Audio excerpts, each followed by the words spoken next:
Hey everybody, in this next video lesson, I'm going to talk about how to name and write formulas for basic organic molecules. Now this is a completely different naming system than what we've learned about before. Molecular have their own naming system, ionic have their own naming system, acids have their own name system, and organics also. So in this video, we're only going to be talking about the very basic organic naming. Organic chemistry has its own set of very vast naming rules, but we're going to stick to just the basics. So let's begin with first talking about how these molecules are going to look. Now they're going to come in straight carbon chains with hydrogens coming off of the carbons. And there's basically four different things to look for here. We have things called alkanes, alkenes, alkynes, and alcohols. Now let's first talk about the difference between these four types of organic molecules. An alkane is an organic molecule with a carbon chain in which all of the carbon bonds are single bonded.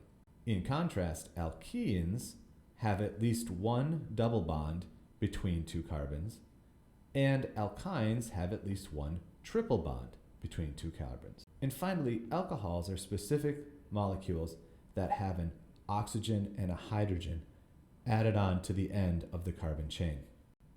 Now the length of the carbon chain matters. The more carbons you have linked together, the longer the molecule becomes, then the name takes on a different prefix in front of the molecule's name. So if you only have one carbon in the chain, the prefix is meth. If there's two carbons in the chain, then it's eth, and 3 is prop, and 4 is bute. And after 4, we've got pent, hex, hept, oct, non, and dec. And these prefixes from 5 on down match the prefixes for molecular compounds, which we talked about in a previous video lesson. But these first 4 are very specific and require a bit of memorization.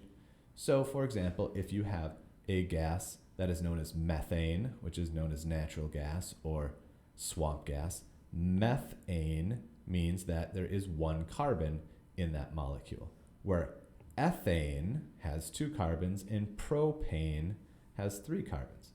So the prefixes will help you decide how many carbons there are in the chain, or if you see a carbon chain, you'll be able to name it based on how many carbons you see. And what we learned on the previous slide, if it's all single bonds and it has 2 carbons in the chain, well then it's ethane. But if there's 2 carbons and they're double bonded, well then it's ethene. And if there's 2 carbons and they're triple bonded, then we call it ethyne. Let's take a look at a couple of examples.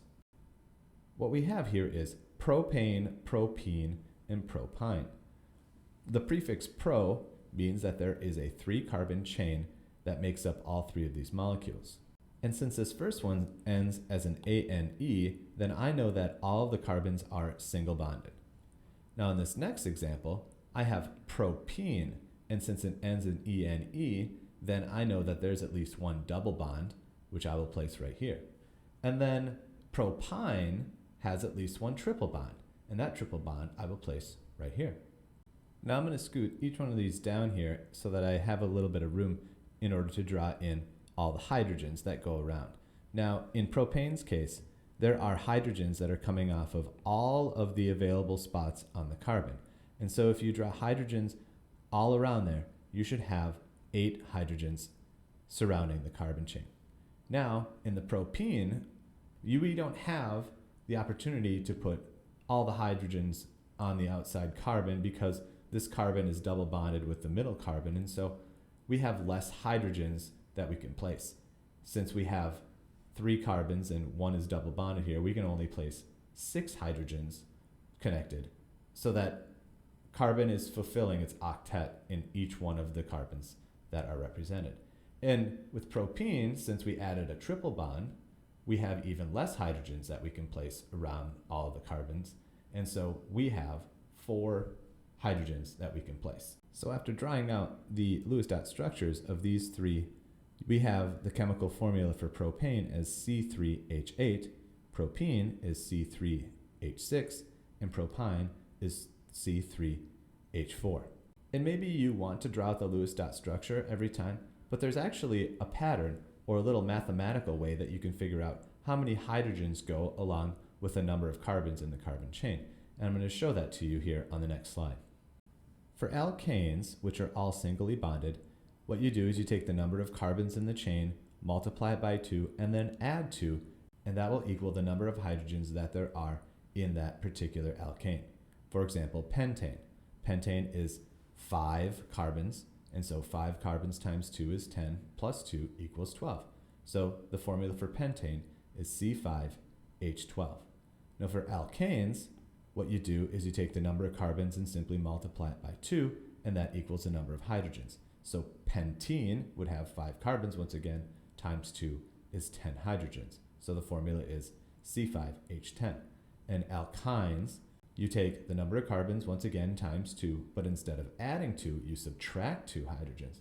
So in pentine's case, 5 times 2 is 10, subtract 2 is 8, so the formula is C5H8.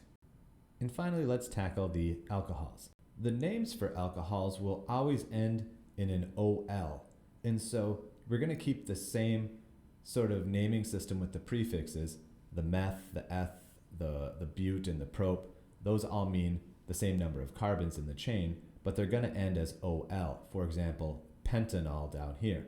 Penta means 5, and ol means it's going to be an alcohol. An alcohol is an alkane with one hydrogen removed and a hydroxide group, which is known as a functional group, put in its place. And so what you do is you simply remove a hydrogen off of the alkane and plop in an OH in that spot, and you've got yourself an alcohol. So to figure out the formula of an alcohol, you take the number of carbons times 2, just like we did before, but instead of adding 2, which we did for just an alkane, we add 1, and then that equals the number of hydrogens.